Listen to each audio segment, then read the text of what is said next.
What your puppy learns first, your puppy learns best. So why waste the first 48 hours? From the moment your new puppy arrives, every second counts.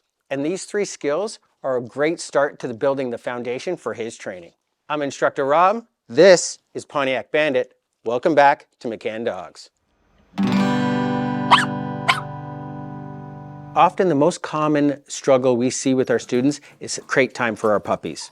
And it can be a little bit of a challenge because a lot of the times the puppies bark or they'll protest being in there. I want you to think about all the times you're going to need to leave the house or bring your puppy to the vet or leave them at the vet. Take them to the groomers. Anytime you might travel or bring them even to a hotel with you, you're going to have your puppy with you in a crate and them to be comfortable being in that crate. So let me show you how to get there. I'm trying to make this crate a little bit fun and making a little game of it. So eventually what I'm going to start doing is throwing this food into the crate, let him go in and then call him out. Get it. Pop, pop, pop, pop, pop, pop, pop. Not going to use his name. Get it. Go on. Yay! Pop, pop, pop, pop, pop, pop, pop. Good. So I'm building some value to go into the crate. Get it, get it, get it. Oops, it's on his head. So if I start closing the door too soon, he might get a little frantic. I just want to have to go in there. Pop, pop, pop, pop, pop, pop, pop. Yes, good boy. He's so smart. He's so smart.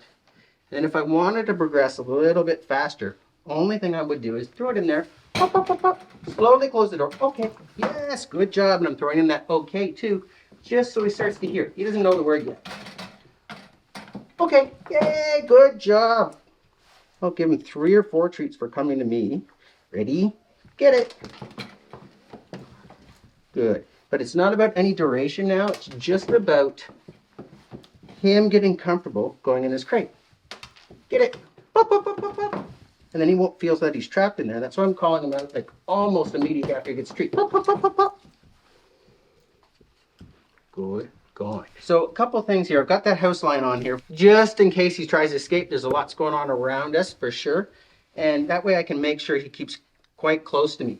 But I'm trying my best pop, pop, pop, pop, pop, to use my voice so that I can keep him engaged. And I'm not using his name at this point because I'm not working a response name drill. So I'm just using a little nickname, just call him pop, pop, pop, pop.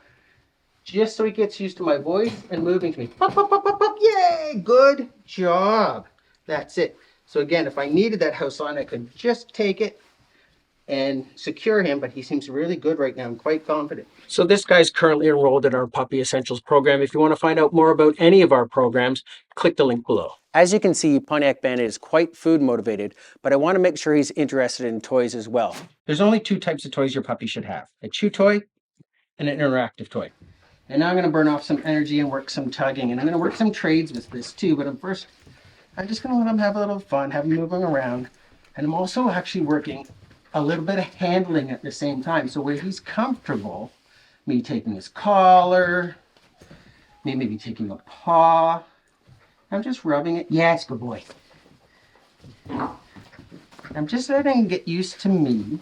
He's only been with me for about, 2 days right now. Yes, good boy. Get it, get it, get it, get it. He's getting a little bored, so I'm going to trade up the treats or trade up the toy. Find a different toy for him to get a little excited about. Oh, he's looking for food. So use the food again because he's lost interest in that toy for a bit. Pop, pop, pop, pop. Good boy.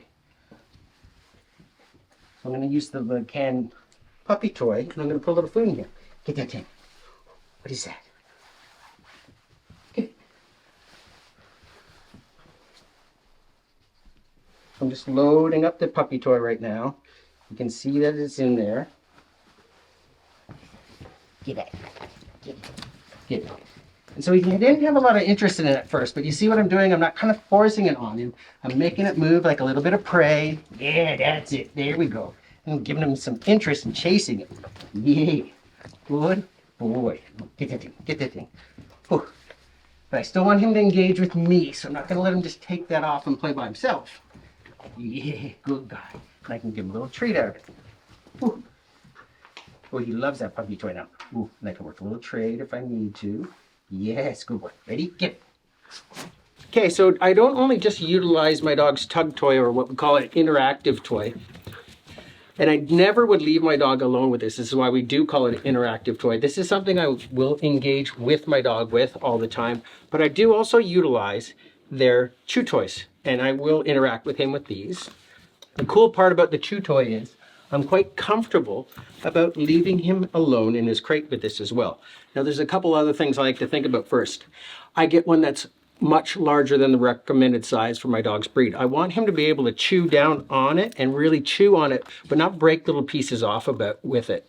So you can see here when he's chewing down, he's gnawing on it back at the back of his teeth. He doesn't get to really bite down on the whole thing, so it's much safer, especially with those young puppy teeth. But again, this chew toy I'll put in his crate and allow him to chew on this on his own without supervision. The interactive toy, soft toy, always be supervising my dog whenever they're using an interactive toy, because this is about the engagement of me with my puppy. Ready, get that thing. Another essential skill I start with my puppy right away is handling. This is a skill they're going to need from the beginning their entire life. They're going to have their nails trimmed. They may get injured and you may have to check their paws. I'm going to show you some of the techniques I use to get my puppies comfortable with the handling right from the beginning. I want to hold my dog, and I'm introducing that handling as we're doing other things. We just had a big play session, but you see, I'm being quite purposeful of how I'm holding him right now. I'm not fluffing him about so much. It's like, oh, how are you? And like overwhelming him. But I'm quite firm of how I'm holding him. I'll hold him a little bit tighter. And it's about him being confident that when I take his paw or when I hold his ears, that it's something he's going to be comfortable with. And I don't want to make it also too overexciting as well, where I'm grabbing his paw and rushing around and everything, what I often do with the puppy. So first I'm just going to secure him a little bit here to make it easy. And then he's settled in a bit. And then I'm just taking my time. I'm not reaching for that paw immediately and trying to grab it. I'm getting him comfortable and settled with me so he's not a little bit wiggly. So I'm just going to bring him in, get him settled. Feels a little bit more relaxed now. So then just move my hand down towards his paw. Yes, good job. But I try to do this as much as I can whenever he's out in the crate and interacting with me. Well, we're either playing with something or working with something else. So he can be chewing and he still is comfortable with my hands on him, but I'm quite firm now. And he just turned around because he was like, what that is. He didn't get any nipping at me. He tried to a little bit, but again, puppies explore with their teeth. That's the first thing that they use. So they're just trying to show him or teach him that none of those teeth are allowed to touch my skin or clothing. So he's just going to settle in here. We've got his toys with him. I just give him a little bit of massage. So again, I'm working this handling so he's comfortable with that. I need hands on him when he's chewing. And also, I'm taking that toy from time to time. I'm not taking it away from him, but I'm letting him know that, hey, if I want that toy back, it's mine to give back to him, just so he doesn't get too possessive of a toy. That's the first thing I don't want him to do at all, is to be possessive of these toys. But let him know, even if I take it away, he can have it back when I want him to get it. Now that you got an idea of some of the things you can work through with your puppy in the first 48 hours, you're going to need a game plan for the next couple months. So check out that video right there. And on that note, I'm Instructor Rob. This is Pontiac Bandit. Happy training.